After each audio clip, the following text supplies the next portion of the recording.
Hey guys, welcome back to another episode of the Pazza podcast with a Calcio and Unheralded Legends midweek episode. Please like, subscribe, comment, whatever. Comment what you remember of our player today that we are going to highlight.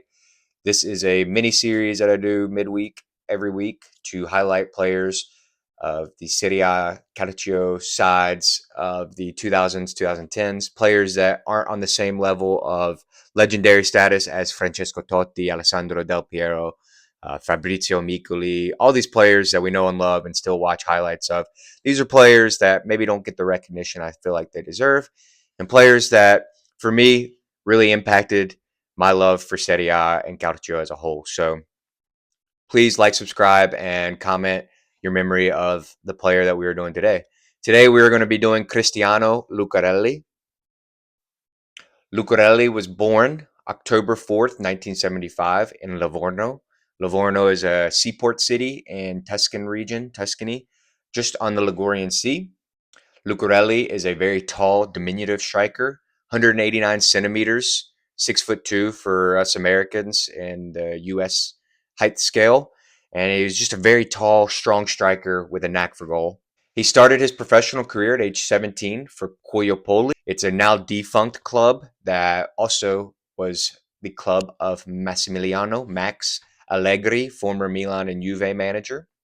After one season at Calcio, he made his move to Perugia, who was a Serie B side at the time. He spent 2 seasons there, only making seven appearances, and was sent on loan to Cosenza as Perugia made their jump to Serie A. Next 2 seasons is really where Lucarelli started making a name for himself as a striker with an eye for goal that was going to be pretty big at some point. His next 2 seasons at the aforementioned Cosenza and then at Padua, where he scored 15 goals and 14 goals respectively in Serie B. His good performances for Cosenza and Padua earned him a move to Serie A side Atalanta, making his first trip to top flight Italian football.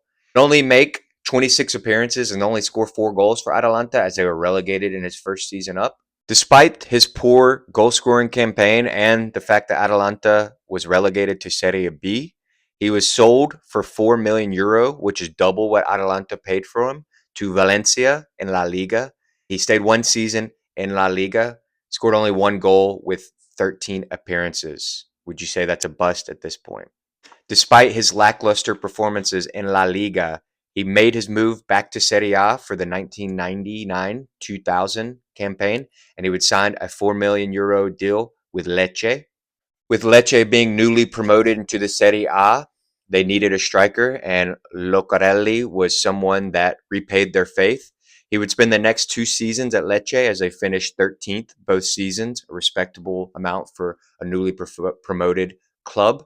He would score 15 goals and 12 goals, 15 the first season, 12 the second season in his 2 seasons with Lecce, finishing on 27 goals in Serie A for the Southern Italian team. He is fourth all time on their Serie A scoring list, only 2 goals behind Serie A, maybe say legend from this era, Mirko Vucinic for Lecce. With his good performances for Lecce, he would earn a 9.4 million euro move to Torino. The first season, they would finish 11th place, but the fun didn't last long as the next season they were relegated, finishing last place, 18th place, which at the time there was only 18 teams in Serie A. He would finish with only 10 goals and 57 appearances, and in that last season, Torino only managed a measly 23 total goals in that campaign. So a very bad campaign for Torino, getting relegated back to Serie B. As I'd mentioned earlier, he was a Livorno man through and through. Despite playing for Torino during this time, he still was a Livorno fan who was in Serie B at the time, or sorry, Serie C. He actually attended the match while playing for Torino, attended the match that Livorno won to gain them promotion from Serie C to Serie B during that last season of his time at Torino. This would then prompt him to move in the summer to newly promoted Serie B side Livorno, his hometown club. Under Livorno head coach Walter Mazzari, they would only play one season in Serie B alongside Cristiano Lucarelli. Between them two, Mazzari and Lucarelli, they would earn instant promotion to Serie A, finishing third place in the Serie B season. In that 2003 season, Lucarelli would score 29 goals in 38 games, being only one short of Luca Toni's 30 goals to win Capocannoniere of Serie B that season. This Livorno side was also one of the first appearances in first team football for 19-year-old at the time, Giorgio Chiellini. In their first season back in Serie A, Livorno would finish a respectable 8th place, led behind the 24-goal season by Cristiano Lucarelli, who would go on to finish Capocannoniere that season in Serie A. The next two seasons, Lucarelli would score 19 goals and then 20 goals in the following season to bring his total in Serie A to 63 goals in 3 seasons. Very respectable amount for Lucarelli. He is a Livorno man through and through, scoring 63 goals over the 3 seasons, his first 3 seasons for Livorno in Serie A. He reportedly turned down big offers left and right from within Italy and abroad, reportedly saying, "Some football players pay $1 billion for a Ferrari or a yacht. With that money, I bought myself a Livorno jersey. That is all." All good things must come to an end. His relationship with Livorno management apparently soured in the 2006-2007 season after President Aldo Spinelli fired then manager Daniele Erigoni, despite being a comfortable league position, something Lucarelli did not approve of.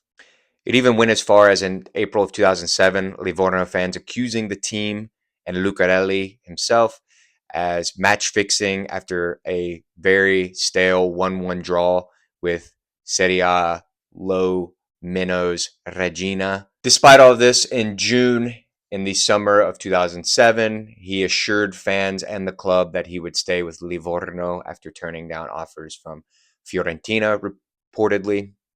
But in July of 2007, he made a move to Shakhtar Donetsk. He only spent 1 season in Ukraine for Donetsk before coming back to Serie A and signing for Serie A side Parma alongside his brother Alessandro Lucarelli. His return to Serie A was not as great as his time at Livorno. His first season back with Parma, he only managed to score 4 goals in 16 appearances, and they ended up getting relegated in his first season back. Despite the relegation, Lucarelli stayed at Parma and helped them gain promotion back the following season from Serie B, scoring 12 goals in 29 appearances. Although towards the end of the season, his relationship with Parma also soured. He left the club training ground early one day, which did not go over well with management. I think this was in February of that season, leading to him sparingly making substitution appearances for the rest of the campaign. With his relationship with Parma sour, he made the loan move that summer for the 2009-2010 campaign back to Livorno, his hometown club.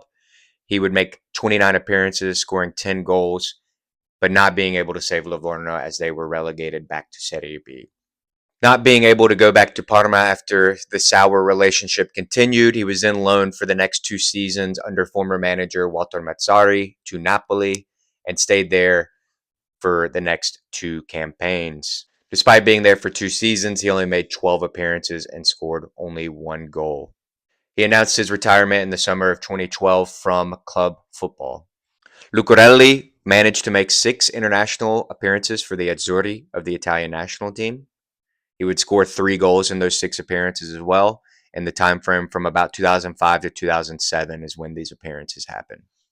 After his playing career, he began coaching in 2013, starting with Serie C side Perugia. He was sacked before the season even began, though, as I guess he had a disagreement with management. He would then bounce to a couple other small sides before getting hired on at Catania to be their manager. He would then bounce between Catania and Termana over the next 7 seasons, and that's pretty much been his coaching career between Catania and Termana. I think he's been hired on 3 or 4 times by each club over the last 7 seasons. Legacy for Cristiano Lucarelli, just known for a striker that is bad goals, didn't have the pace, didn't have the skill, really, I would say, of a lot of other strikers, but he knew how to score knew how to position himself right. And he's Capocannoniere of a Serie A season with Losai Livorno. He's a Livorno legend. Hopefully, we can see them back in Serie A one day. But yeah, that's all we can really say about Lucarelli. Is he was a player that scored a lot of goals. Nothing really too spectacular, but he knew how to score, and he knew where to be at the right time. I would say he's best known for his time in Italy. Did make some moves outside of the Serie A, which you don't see really a lot of Italians during this time doing. But he was a great striker and somebody that we should remember. So just want to say thank you guys for tuning into the Pazza podcast and this Calcio and Heralded Legends little mini series. And as always, Forza Inter.